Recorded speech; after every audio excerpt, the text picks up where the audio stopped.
मराठा समुदाय ने कई नेताओं को बड़ा बनाया, लेकिन मराठा समुदाय को वंचित रखा गया।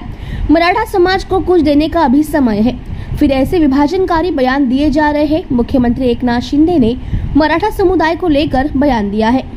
एकनाथ शिंदे ने मराठा समुदाय को लेकर राज्य सरकार द्वारा जारी अध्यादेश की आलोचना करने वालों को ऐसा नहीं करने की सलाह दी।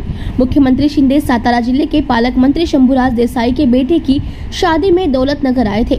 मराठा समुदाय को लेकर राज्य सरकार द्वारा लिए गए फैसले के खिलाफ बयानबाजी करने वालों की मुख्यमंत्री एकनाथ शिंदे ने अच्छी खबर ली है। उन्होंने कहा कि मराठा समुदाय को कई वर्षों तक वंचित रहना पड़ा। हमारी सरकार ने आरक्षण देने का रुख अपनाया है। हमारे रुख से किसी भी समाज के साथ अन्याय नहीं हुआ। सभी समाज हमारे हैं, इसलिए एक छीनकर दूसरे को देने का काम हमारी सरकार नहीं करेगी।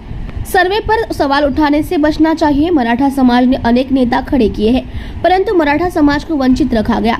आज मराठा समाज को कुछ देने का समय है।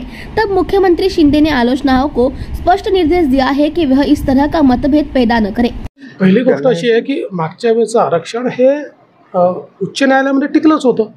सर्वोच्च न्यायालयामध्ये ते टिकू शकलं नाही। आता आम्ही पुन्हा सर्वोच्च न्यायालयात गेलेलो आहोत, पण एक क्युरेटिव्ह पिटिशन देखील आता आपली हिअरिंगला त्या ठिकाणी घेण्यात येते आहे। पण त्याच वेळी पॅरलली आपण काय प्रयत्न केला आहे, तर मागच्या वेळेस ज्या कारणाने सुप्रीम कोर्टाने नाराजी व्यक्त केली किंवा ज्या कारणांवर त्यांनी आपलं आरक्षण फेटाळलं, त्या कारणांची मीमांसा करणारा सर्वे हा आपण ऑलरेडी सुरू केलेला आहे। कारण त्यांनी काही 3-4 मुद्दे पॉइंट आउट केले की याच्यावर सर्वे झाला नाही किंवा याच्यावर अधिक सॅम्पल असायला पाहिजे होतं, तर ते आता आपण करतोय। त्यामुळे पॅरलली ते देखील आपलं चाललेलं आहे। यांनी असं सगळं नाराजी व्यक्त केली, त्यावरून नारायण राणे देखील म्हणतात की आम्हाला हे मान्य नाही। असं आहे की वैयक्तिक प्रत्येकाची भूमिका असू शकते। भुजबळ साहेबांची मी देखील चर्चा करेन, राणे साहेबांची करेन। नेमकं काय केलेलं आहे हे त्यांच्या लक्षात आम्ही आणून देऊ।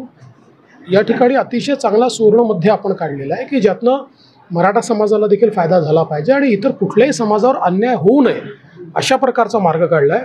त्यामुळे मला असं वाटतं की भुजबळ साहेबांनी देखील कुठेही चिंता करण्याचं कारण नाही आहे। हे सरकार काहीही झालं तरी ओबीसींवर अन्याय होऊच देणार नाही।